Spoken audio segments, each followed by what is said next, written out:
Hello and welcome to RachAquarelle. Today I am going to be doing a little painting. This is going to be a gift for my dad and my stepmom. They recently got married and I've been meaning to do this painting for a while. I wanted to paint this little church where they got married. So this is an old restored church at a museum actually. And it was really cool, and I know it was really special for them, and I knew from that day that I wanted to paint this, but I just haven't had time. So now that the holidays are over, all of my commissions are done, I can finally start working on some of my own projects, and I have a huge backlog of those. So I figured I would make this one a little tutorial. And when I decided that I wanted to paint this scene, it was actually because this whole museum, it's like a pioneer museum here in Nebraska. It kind of reminded me of Andrew Wyeth and his paintings, which seems a little weird because Andrew Wyeth was, from a completely different part of the country. But when I look at Andrew Wyeth's paintings, it really reminds me of Nebraska a lot, except for all of the water. We don't have that here. But just kind of the general feel and the energy of his work really strikes a chord with me. And so before I started painting this, I was kind of flipping through, I have an Andrew Wyeth book, so I was kind of flipping through that, trying just to get a really good feel for his style, so I could kind of channel my inner Andrew Wyeth. So I sketched this church really quickly. It's not perfect, but a lot of times with watercolor, I feel like the little imperfections make it actually a little extra special. So I did my best. It's a pretty symmetrical drawing. The only thing that really is asymmetrical here is kind of the trees in the background and some of the coloration in the grass. I'm using a very limited color palette for this. It's going to be a lot of Payne's Gray, of course, which is right here. And that's what I'm going to start out with pretty much all over the place. I'm going to start out with a very light wash. I used my brush to kind of apply some water to my paper so it would already be nice and wet. And now I'm applying the Payne's Gray, very light wash, but I'm just basically going to be putting it everywhere. If it gets onto the church, that's totally fine. I don't really want the church to just be completely white. Anyway, so the colors I'm going to be using for this are Payne's Gray, Pyrrole Red, Hansa Yellow. I think maybe I used a little bit of sepia, but not much. But that's basically it. It's a very simple color palette. Andrew Wyeth's paintings, especially his later works, have a very subdued color palette.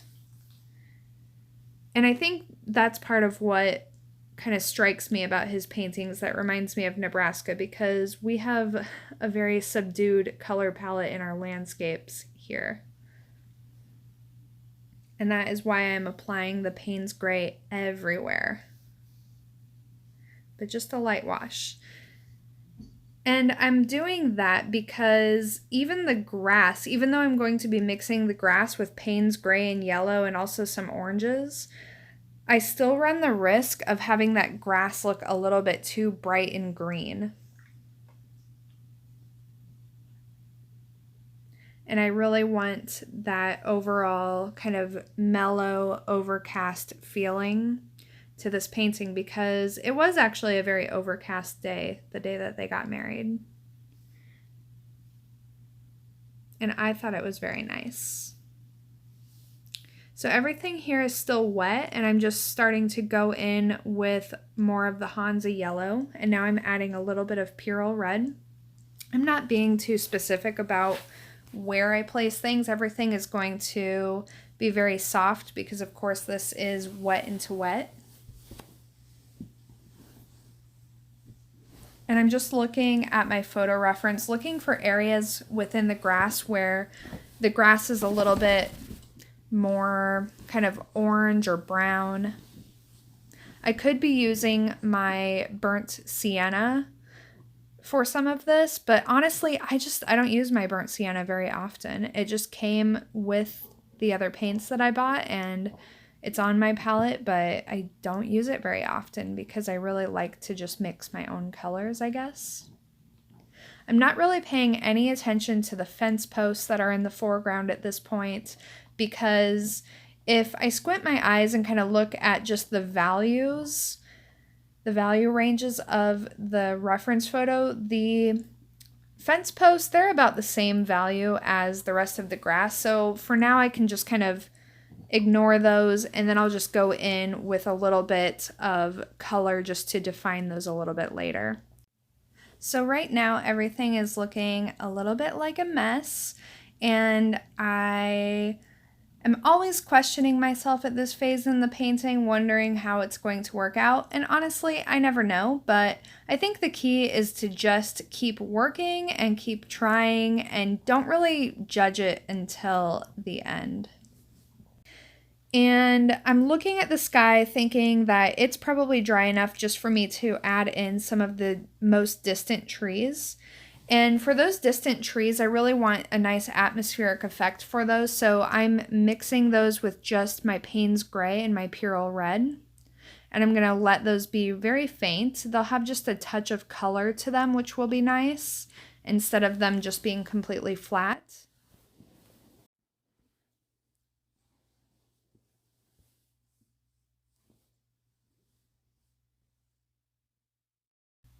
And because the sky is, I'd say it's slightly damp, it's definitely not dry back there, so I'll still get some soft edges, but you can see that the pigments are not really just bleeding together that much because it is a little bit drier in that area of the painting at this point. And even though things are still a little bit damp down here, I'm going to go ahead and just kind of loosely block in the fence posts. And they are going to bleed out a little bit, but honestly, at this stage in a painting, I don't worry at all about any kind of bleeding between colors and mingling. I actually think that that really adds to the character of a painting.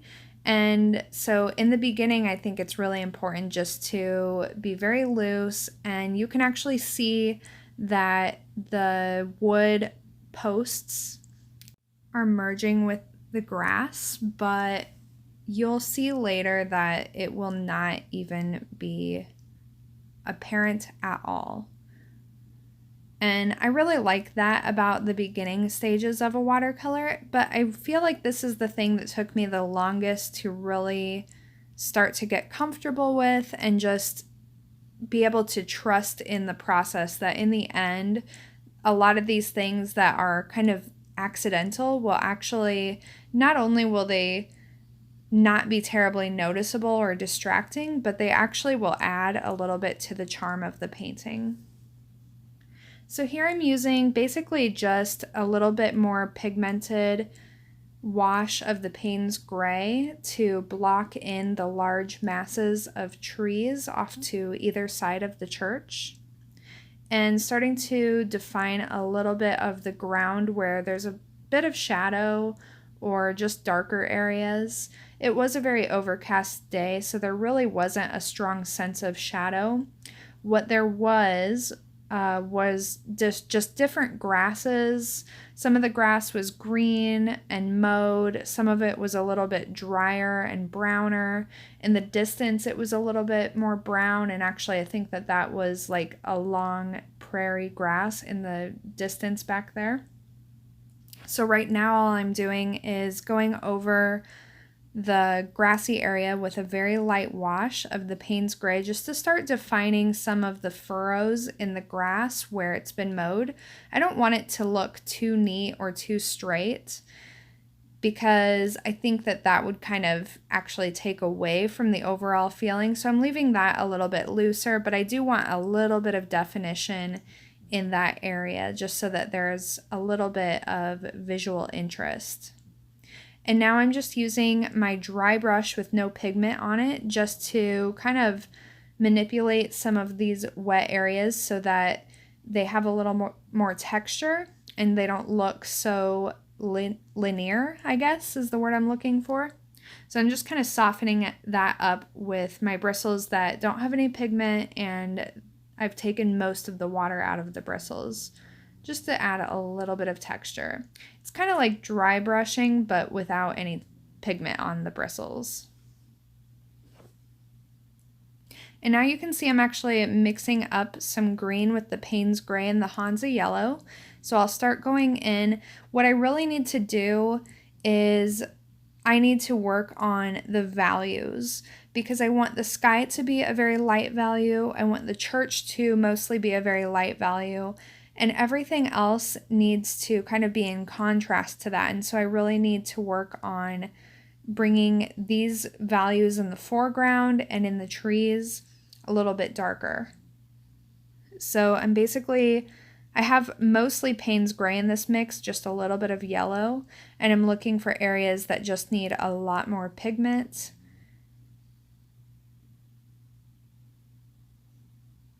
And as I said, it was an overcast day, so there's not really any good sense of shadow in here. So some of these things, I feel like it's important just to exaggerate those so that I don't have a painting that looks washed out all over the place.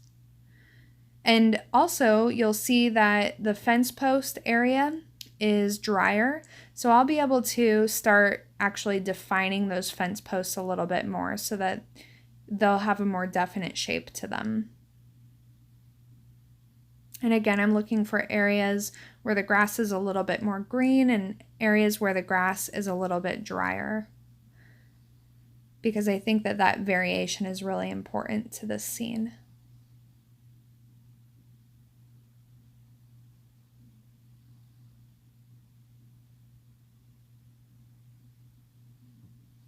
And I'm keeping in mind too, like, what is the focal point of this painting? What am I really wanting to draw attention to?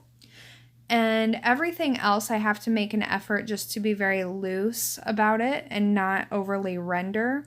So obviously the church is the focal point for this composition, and I don't want the grass and the trees or anything else to distract away from that. So that's why I'm kind of sticking with my great big wash brush, and I'm trying to be very loose in the way that I apply color throughout this composition, because really the only area that I want to be very defined is going to be this church. And that is also why I'm leaving that for last, because I definitely want to make sure that the church is completely dry so that when I start adding the trim and the details, I don't really want any bleeding with those. I mean, honestly, I think it would still work if it was wet and you just kind of went for it. I've seen people do that. I'm not quite there yet. I'm working toward that ultimate loose painting. But for this, I am just waiting for the church to dry, so when I add the trim, it's not going to have any bleeding or merging with the rest of the painting.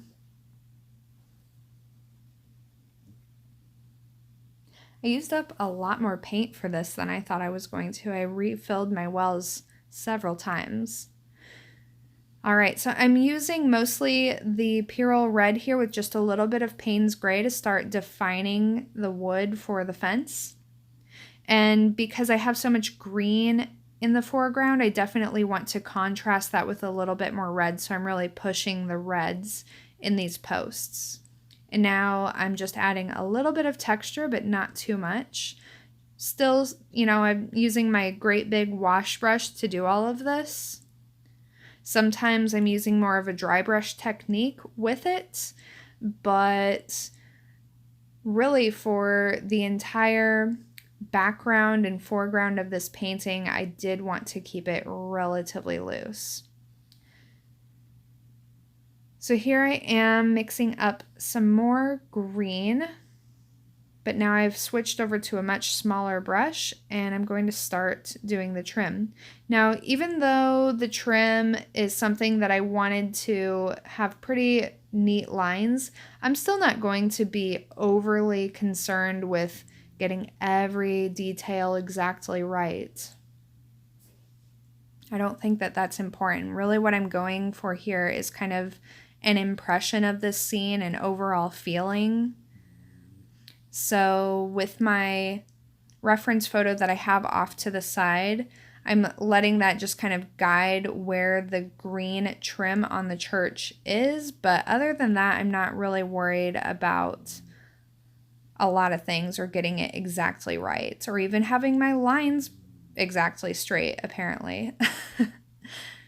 It's kind of fun to rewatch myself painting and just kind of noticing things that I couldn't notice at the time that I was painting. But yeah, some wonky lines, but again, I think that that adds a little bit of character. And I'm really big on just kind of improving constantly. And so the more I draw, the better I get. So when I see lines that are a little bit crooked, I just think, you know, someday that won't be such an issue. It's less of an issue now than it used to be.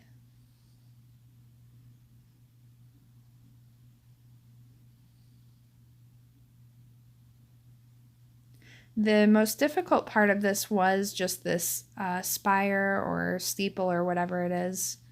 It has a lot of decorative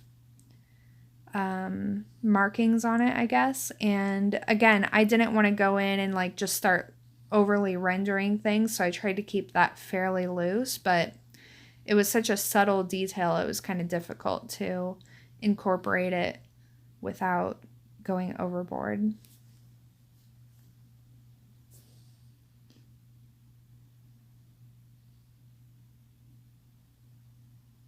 And really for the church, you'll see that I'm being very general with the colors. And I think that allowing some of the initial washes to kind of bleed into that area really help just to give a little bit of character and weathering to the church. So it's not just like stark white or a flat color. Because even though it is a restored church and it's very beautiful, there's actually no electricity in there or anything. But it's very beautiful, but I still wanted it to have that little bit of a weathered look to it. And when I added the siding to the church, I used a very, very diluted wash of just basically Payne's Gray. And with that as well, I didn't, make sure that even all the siding was exactly in the right place or anything like that. It's just kind of a general impression of the building. Okay, so right now what I'm doing is I'm basically using very saturated yellow just to kind of add a little bit of color harmony to the grass and also just a little bit of texture right now. I will go in and do a little bit of dry brushing in the grass at the very end. I'm also adding just a little bit more of a light wash to the trees where the trees meet the sky. I want that to be a little bit more of a subtle transition. Okay, so here I am doing some dry brush and just putting a little bit of pigment on my brush, and every time I do that, if I feel like there's too much water with the pigment, I'm kind of just dabbing my brush onto a paper towel that's off to the side. But here I'm just using this to add texture, not really to change the color or anything like that. And the texture is going to be very, very subtle. It's probably not something that you can see too well in the video, but I feel like having a little bit of texture in the foreground does add to the painting so that we have a good variety in here.